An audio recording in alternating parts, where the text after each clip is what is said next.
Welcome back. This is Module 7, Mindful Advocacy. Let's check in. How have you been doing with your mindfulness, your paying attention to the present, and your stress reduction? Have you been trying to include breathing exercises in your day? Maybe some journaling? Or some of the other strategies we've talked about? Today, we're going to move beyond all that and talk about a particular type of stressful situation. One that includes you advocating either for yourself or for someone else. In this module, you'll discover ways to empower yourself as you prepare for advocacy situations. You'll also learn some strategies for how to get from conflict to collaboration. And you'll identify your needs and priorities prior to an advocacy situation. Finally, you'll learn how to set a proper mindset for success in that advocacy situation. As we've done with the other modules, we're going to start with a 5-minute breathing exercise. You've learned several techniques, so this time it's your choice. You're going to focus on your breathing and then think about whether you want to try visualization or sensory grounding or body scanning or loving kindness. You can do a combination of some of those too. Are you ready?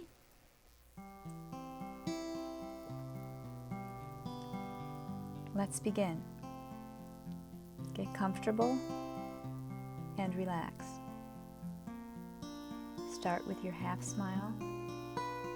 Focus on your breath, counting slowly as you inhale.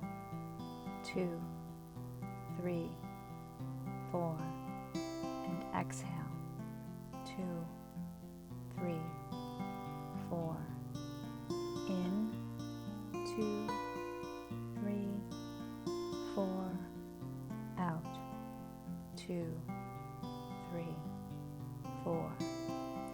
Feel your belly rise as you inhale and your lungs empty as you exhale.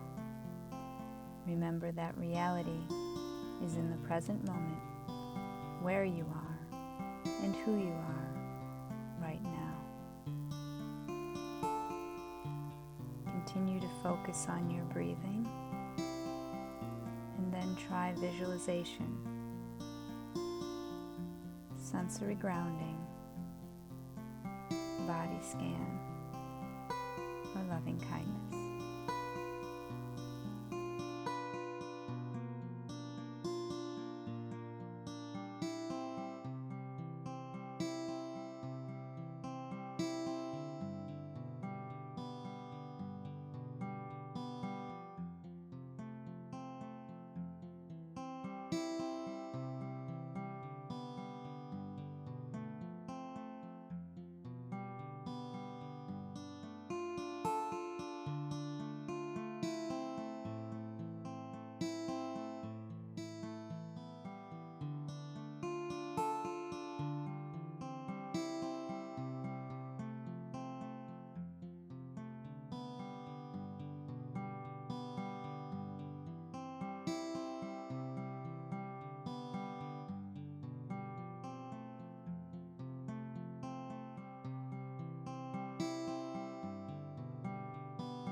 Let's take a moment to think about the breathing exercise you just completed.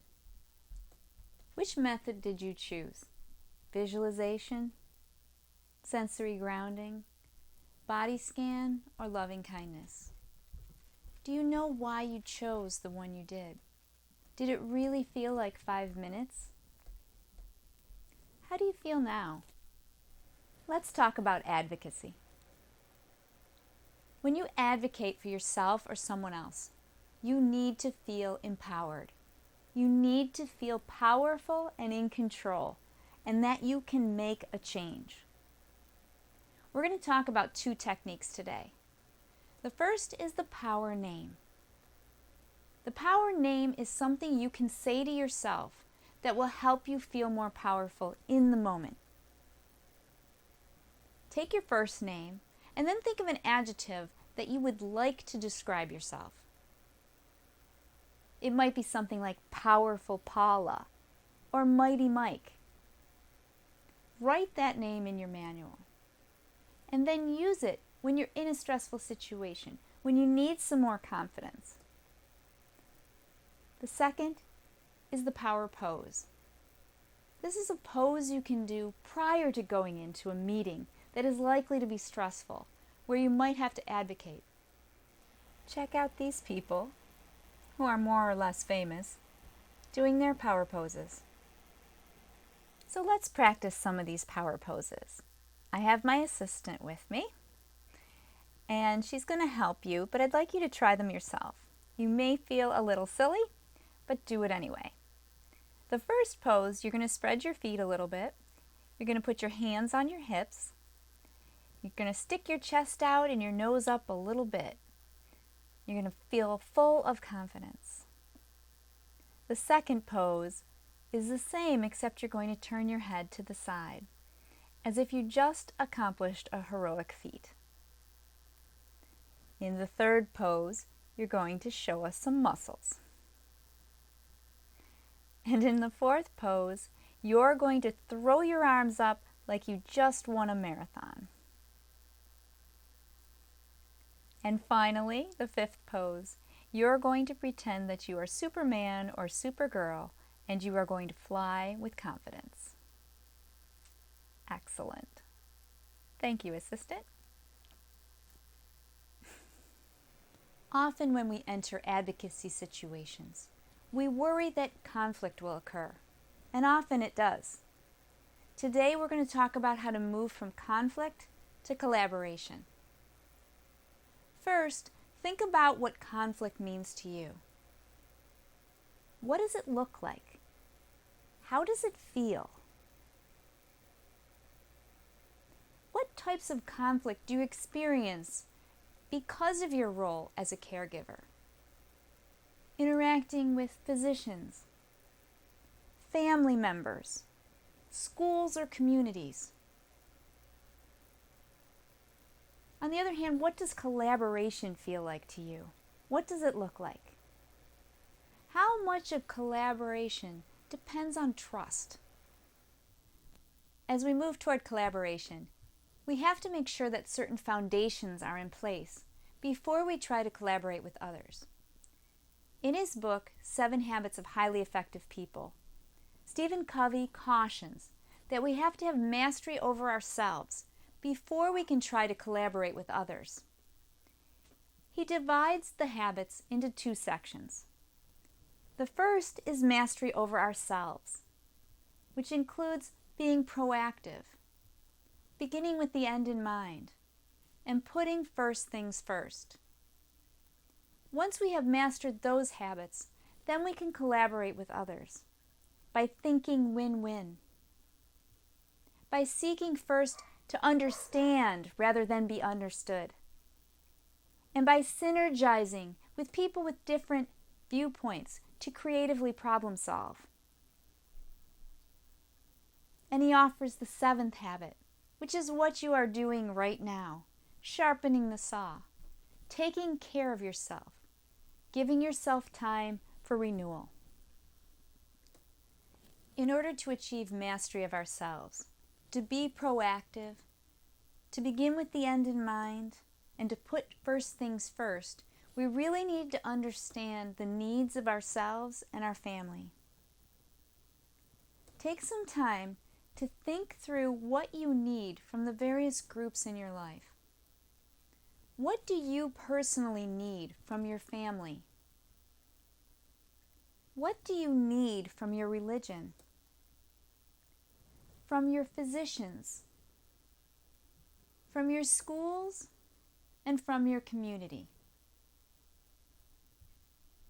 Jot down some ideas in your manual and really think about what it is that you need to advocate for. Let's talk about mastering our mindset prior to an advocacy situation. You already know techniques for relaxation that you could use prior to an important meeting. Try using a breathing exercise right before you need to advocate. You can also use the power of gratitude and the power of forgiveness to lessen your anger and your frustration and to see the good in other people. As our final activity, let's focus on how to use our big rocks when we advocate. Picture a jar, and you have large rocks and smaller rocks and sand and water. What happens if you put the water and the sand in first? How much of the smaller rocks and the bigger rocks are going to fit in there? You know you have to put the big rocks in first, and then the smaller rocks will fill in the gaps, and then the sand will fill in those gaps, and then the water. Think of it this way when you think about what you need to advocate for. What are your big rocks? What are the things that you need to accomplish, that you need to change? And then you need to prioritize those. Pause the video. Take some time in your manual to jot down your big rocks, to think about what's truly important based on the needs of your family. And then prioritize those big rocks. Use an A, B, C, D, E method of labeling them from most important to least important. Prioritizing in this way will make your advocacy more effective. Thank you for participating today, and congratulations on making it this far in your journey. Next time you have a situation where you need to advocate, make sure you empower yourself. Make sure you identify your big rocks and your priorities based on your family's needs. And remember to master your mindset so you can enter a meeting or an important phone call with an optimistic viewpoint. I look forward to seeing you next time.